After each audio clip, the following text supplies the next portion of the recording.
My friend the tree. You should have heard it.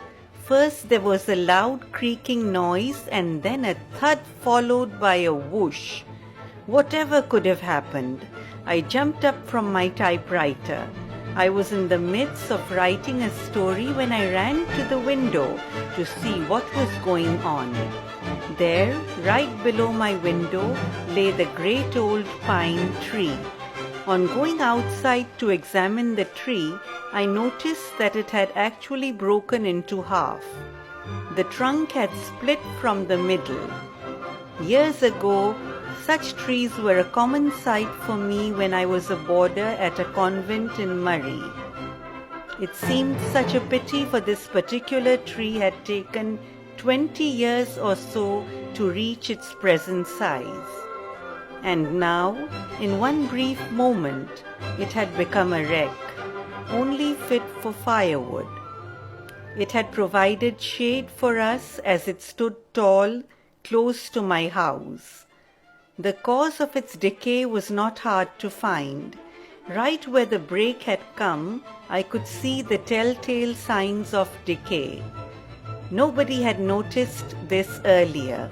Indeed, to all appearances, this tree was as strong and healthy as any other near it, but the weakness was there just the same, slowly getting worse month after month and year after year. As I recollected memories of my past, I saw myself clad in jeans, about to climb my tree house that was built on this particular tree. I remembered the immense pleasure it had brought me, my friends and family. Could the place be such a great source of pleasure? This was a question that crept into the heads of my house guests when I would tell them of my tree house. And then I'd take them there and they too went away convinced that it was. Experiencing the songs of the birds, the fresh air touching the cheeks, the sight of the sun and the moon made them all wish that they too had a place like this. As for my children, I had tied a hammock on the tree so that they slept well. Alas, it was neglect, sheer neglect, that had brought about the decay. I was too busy enjoying my life, and my husband was busy earning money for our family. Still sometimes I talked to my tree. Maybe the wind whistling through the branches was my reply. Yes, I think my tree would respond to me this way. My question-answer session, as I spoke about it to the outsiders, seemed like my imagination going wild to them. As it now lay there, reminding me that it was only good for firewood, I became sad. My son, who was my best companion too, came to me. He had sensed my sorrow. My young man, my son, was a champion cyclist, and he rode around in the neighborhood. He got me specimens of trees and told me to select one for planting.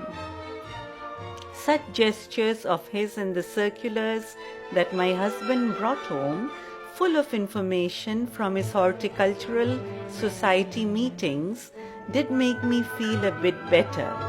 Maybe I too should start thinking about a new tree in the garden. One day as I took my early morning walk, I saw a small plant staring at me from the base where my tree had once stood. The seed of the parent tree had given birth to this plant, its roots taking possession of the space. A ripe green shoot was giving me proof of the continuity of life. Another story built up in my mind, a story with a happy ending. This little plant gave me reason to be joyous. My husband explains the phenomena to his society, and I did not tell him that the reason behind the growth of my plant was my talking to it. My friend had left a souvenir in its place, one that would always keep its memory alive in my heart.